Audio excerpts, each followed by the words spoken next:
नमस्कार साथियों, स्वागत है आप सभी का आपके अपने YouTube channel Kedarnath classes Uttarakhand में। साथियों, फिर से उपस्थित हूँ मैं आपके समक्ष एक नवीनतम वीडियो लेकर। जैसे कि आपको पता है, पहले मैं आपके 2 मिनट लेना चाहूँगा। जो नए स्टूडेंट्स हैं, जो पहली बार हमारी इस वीडियो को देख रहे हो, मिशन 746 को, तो 2 मिनट का समय उनका लूँगा, उसके लिए सॉरी। और जो पहले से ही लगातार हमारे साथ जुड़े हुए हैं इस सीरीज से, तो वो स्किप करके आगे बढ़ सकते हैं और टेस्ट को दे सकते हैं। तो नवीनतम स्टूडेंट्स के लिए मैं बताना चाहता हूँ, प्रदेश में 746 वैकेंसी आई हैं।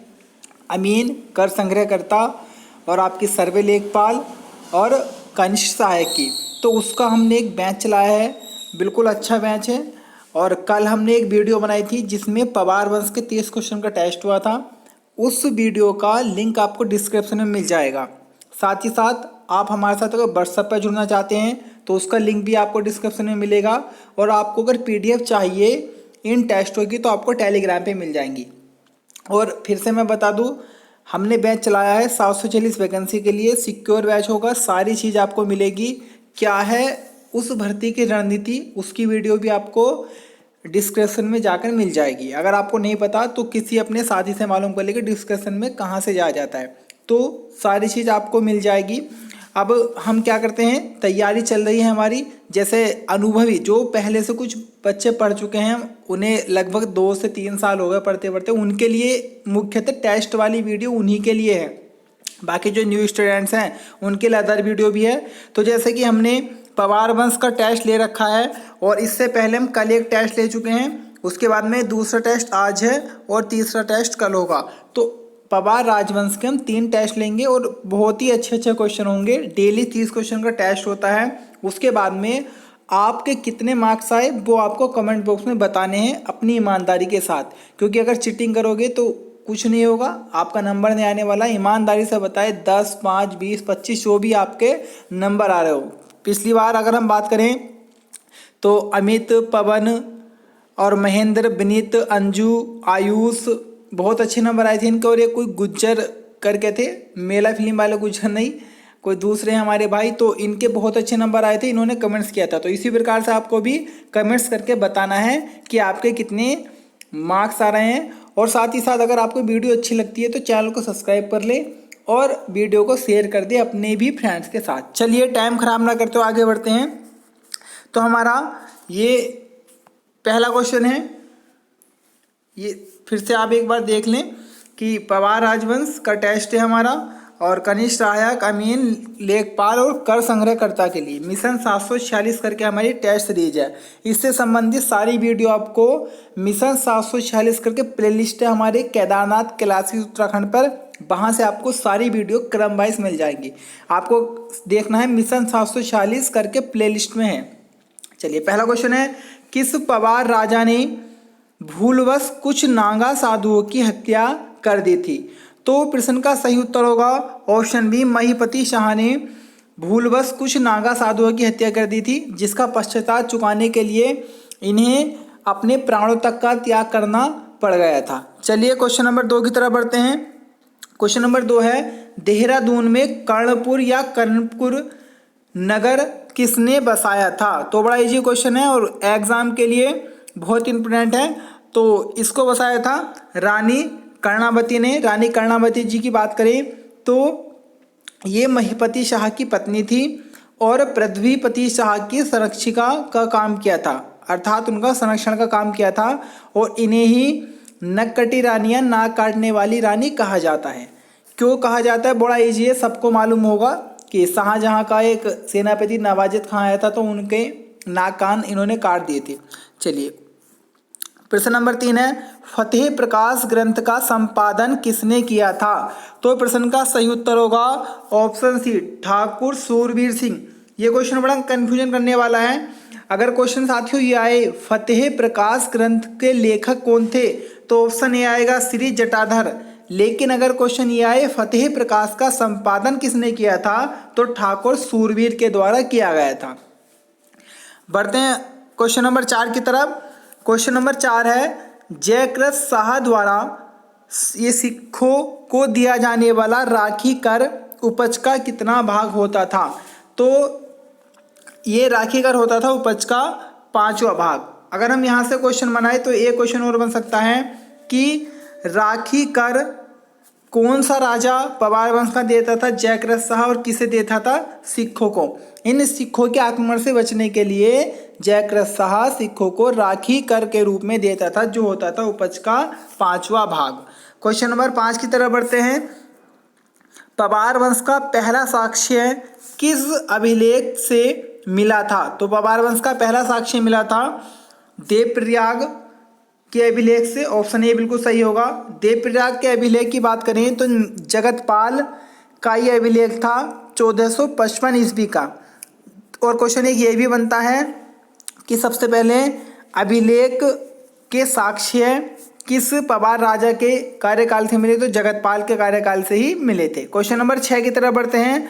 पवार वंश में सर्वोच्च मंत्री को क्या कहा जाता था? तो पवार वंश में सर्वोच्च मंत्री को कहा जाता था मुख्तार या वजीर कहा जाता था पवार वंश में सर्वोच्च मंत्री को। उसके बाद हम नरेश की बात करें तो नरेश किसे कहा जाता था? और रजवार की बात करें और कल्लाल की बात करें। अगर हम कल्लाल पर जाएं तो जो शराब बनाने वाला व्यक्ति होता था उसे कल्लाल के नाम से जाना जाता था। उसके बाद में अगर हम बात करें कि रजवार क्या होता था, तो राजा को रजवार के रूप में जाना जाता था। और अगर हम बात करें नरेश की तो ये होता था सर्वोच्च सेनापति पवार वंश में नरेश। चलिए क्वेश्चन नंबर 7 की तरफ बढ़ते हैं। क्वेश्चन नंबर 7 है टिहरी में वेधशाला का निर्माण किसके द्वारा करवाया गया था? तो ऑप्शन डी बिल्कुल सही है। कीर्ति शाह के द्वारा टिहरी में वेधशाला का निर्माण करवाया गया था। बहुत सारे कार्य कराए टिहरी में कीर्ति शाह के द्वारा। सारे ही आपको सारे टेस्ट में मिल जाए और जो नहीं होंगे लास्ट में बता दूंगा। क्वेश्चन नंबर 8 की तरफ बढ़ते हैं। 1786 में देहरादून पर किसके समय में रोहिलों ने आक्रमण किया था? तो प्रश्न का सही उत्तर होगा जयद्रथ शाह के समय रोहिलों ने आक्रमण किया था देहरादून पर। तो क्वेश्चन ये भी आ सकता है रोहिलों का आक्रमण देहरादून में कब हुआ? 1786। और किसके समय में हुआ? जयद्रथ शाह के। क्वेश्चन नंबर 9 है केशव राय मठ की स्थापना किसके द्वारा की गई थी? तो प्रश्न का सही उत्तर होगा ऑप्शन वी, महीपति शाह ने केशव राय या केशव राय मठ की स्थापना की थी 1625 में। और साथियों कहाँ पर की थी? श्रीनगर में केशव राय मठ की स्थापना की थी। बड़ा अच्छा क्वेश्चन है। कई बार एग्जाम में नॉर्मल ऐसे भी आ जाता है कि केशव राय मठ या केशव राय मठ कहाँ पर है। मानवोदय काव्य में कवि भरत ने किसकी तुलना इंद्र से की है? तो इसकी बात करें तो आप सभी को पता होगा कि 37वें राजा और पवार वंश के सबसे शक्तिशाली जो राजा थे उनका नाम था अजयपाल। और अजयपाल को ही मानवोदय काव्य में कवि भरत ने इंद्र के रूप में कहा। इंद्र भी कहा है, कुबेर भी कहा है और कई अन्य नामों से जाना गया है। क्वेश्चन नंबर 11 की तरफ बढ़ते हैं। क्वेश्चन नंबर 11 है किस पवार राजा के समय शिरोमणि ग्रंथ की रचना हुई? तो प्रश्न का सही उत्तर होगा ऑप्शन वी, श्याम शाह के समय शिरोमणि ग्रंथ की रचना की गई थी। क्वेश्चन नंबर 12 है गढ़वाल का शिवाजी किसे कहा जाता है? तो गढ़वाल के शिवाजी की बात करें तो ऑप्शन डी बिल्कुल सही होगा। फतेह शाह को गढ़वाल के शिवाजी के रूप में जाना जाता है। क्वेश्चन नंबर 13 है पवार शासकों ने सैनिक व्यवस्था को कितने भागों में बांटा था? अगर हम बात करें पवार शासकों की तो इन्होंने अपनी सैनिक व्यवस्था को 2 रूप में बांट रखा था। तो इम्पोर्टेंट क्वेश्चन है, काफ़ी बार एग्जाम में आ जाता, आने की संभावना रहती है इस प्रकार के प्रश्न की। तो 2 भागों में बटा हुआ था पवार शासकों की सैनिक व्यवस्था। क्वेश्चन नंबर 14 है किस पवार शासक के समय श्रीदेव सुमन की मृत्यु हुई थी? तो ऑप्शन सी बिल्कुल सही है। नरेंद्र शाह के समय पवार शासक थे जिनके समय श्रीदेव सुमन की मृत्यु हुई थी। आपको कमेंट्स करके बताना है कि कितने दिन की भूख हड़ताल और किस तिथि और किस सन में श्रीदेव सुमन की मृत्यु हो गई थी। सारी कुछ आपको डिटेल बतानी, कितने दिन उन्होंने भूख हड़ताल की, किस तिथि और किस सन में श्रीदेव सुमन जी की मृत्यु हुई थी। क्वेश्चन नंबर 15 की तरफ बढ़ते हैं। क्वेश्चन नंबर 15 है माधो सिंह भंडारी किसके सेनापति थे? तो महीपति शाह के सेनापति थे माधो सिंह भंडारी। बड़ा अच्छा क्वेश्चन है, ऑप्शन वी बिल्कुल सही होगा। इन्होंने मलेथा के गोल को खोदा था माधो सिंह भंडारी ने, और ये शहीद हो गए थे बाद में, यानी कि युद्ध लड़ते समय इनका देहांत हो गया था। बता दूंगा अभी। अगला क्वेश्चन यही आएगा कि माधो सिंह भंडारी का निधन किस नदी के किनारे हुआ था, या वीरगति को किस नदी के किनारे प्राप्त हुए थे। क्वेश्चन नंबर 16 की तरफ बढ़ते हैं। क्वेश्चन नंबर 16 है, पवार वंश का वास्तविक संस्थापक किसे माना जाता है। तो वास्तविक संस्थापक की बात करें तो अजय पाल जी को वास्तविक संस्थापक माना जाता है पवार वंश का। नॉर्मली अगर संस्थापक मालूम कर ले तो आपको कनक पाल लगाना है, और अगर वास्तविक संस्थापक मालूम कर ले तो अजय पाल लगाना है, जो 37वें राजा थे। इन्होंने ही बामनगढ़ों को जीतकर गढ़वाल की स्थापना की थी। ये तो बहुत फेमस है, सभी को याद होगा। क्वेश्चन नंबर 17 की तरफ बढ़ते हैं। प्रदीप शाह कितने वर्ष की आयु में गद्दी पर बैठा। तो ऑप्शन ए बिल्कुल सही है, 5 वर्ष की आयु में गद्दी पर बैठे थे प्रदीप शाह। इसी प्रकार से उत्तराखंड में पवार वंश के एक राजा और हुए हैं। वे कितनी आयु में, यानी कि अल्प आयु में बैठे थे वे भी, क्या उनका नाम था, कितने वर्ष की आयु में वो गद्दी पर बैठे थे। जैसे प्रदीप शाह 5 वर्ष की और वे भी अल्प आयु के थे। नाम बताना है और किस सन में वो गद्दी पर विराजमान हुए थे। क्वेश्चन नंबर 18 की तरफ बढ़ते हैं। क्वेश्चन नंबर 18 है, किस पवार शासक ने 7 बार चंद शासक लक्ष्मी चंद को पराजित किया था। तो बहुत ही अच्छा क्वेश्चन है। मान शाह ने लक्ष्मी चंद को पराजित किया था 7 बार। बड़ा इजी क्वेश्चन है, अच्छा क्वेश्चन है। और मैं आपको फिर से बताना चाहता हूँ कि अभी मेरे पास लैपटॉप या कंप्यूटर की व्यवस्था नहीं है, तो मैं अपने हाथ से ही नोट्स लिखता हूँ। तो प्लीज़ यार बुरा मत मानना कि अगर मेरा राइटिंग थोड़ा समझ में ना आए, जो बोलता हूँ उसे समझ लेना है ना, उसके लिए सॉरी। चलिए क्वेश्चन नंबर 19 की तरफ बढ़ते हैं। क्वेश्चन नंबर 19 है, माधो सिंह भंडारी किस नदी के समीप वीरगति को प्राप्त हुए थे। ये वाला क्वेश्चन किस, ऑप्शन ए बिल्कुल सही होगा, सतलज नदी के किनारे वीरगति को प्राप्त हुए थे माधो सिंह भंडारी। अच्छा, अगर हम बात कर रहे हैं कि ब्यास नदी का, काफ़ी बार जीके में क्वेश्चन आ जाता है कि ब्यास नदी का प्राचीन नाम क्या था, तो बिपाशा के नाम से ब्यास नदी को जाना जाता था। भागीरथी की बात करें तो साथियों, भागीरथी और अलकनंदा का संगम कहाँ पर है, जहाँ से गंगा नदी बन जाती है। तो पता होगा, देवप्रयाग से भागीरथी और अलकनंदा का मिलन होने के बाद भागीरथी गंगा के नाम से जानी जाती है। और आपको चलिए क्वेश्चन ज़्यादा हो गए, क्वेश्चन और मालूम कर लेता हूँ फिर भी, अगर आपको अच्छे से पता हो तब। हरिद्वार के किस स्थान से भागीरथी हरिद्वार के किस स्थान से गंगा मैदानी एरिया में प्रवेश करती है। नॉर्मल सबको पता होगा कि हरिद्वार से गंगा नदी मैदानी एरिया में बहती है, लेकिन हरिद्वार का भी वह कौन सा स्थान है ये आपको बताना है। किस पवार शासक की मृत्यु रघुनाथ मंदिर में हुई थी। तो जय कीर्ति शाह की मृत्यु रघुनाथ मंदिर के अंदर हुई थी, रघुनाथ मंदिर में हुई थी। पवार शासन काल में प्रचलित ओताली क्या था। तो ओताली था एक प्रकार का राजस्व कर था, तो ये याद रख लेना है ओताली। इस प्रकार से ओझी आता है, ओझी, और ये क्या है, ओताली। तो ओताली किसे कहा जाता था, एक प्रकार का राजस्व कर था ओताली। क्वेश्चन नंबर 22 की तरफ बढ़ते हैं। क्वेश्चन नंबर 22 है, पवार शासनकाल में सिक्के ढलाई की प्रमुख टकसाल कहाँ थी। तो श्रीनगर बिल्कुल सही है, श्रीनगर में थी पवार शासकों में सिक्के ढलाई की टकसाल। और पवार वंश में जो मुख्य शहर भी था वह कौन सा था, श्रीनगर। और टकसाल की अगर बात करें तो भारत में 4 मुख्य रूप से टकसालें हैं जहाँ पर सिक्कों की ढलाई होती है, जैसे आपके होशंगाबाद और आपके नासिक, इस प्रकार से 4 टकसाल हैं भारत में।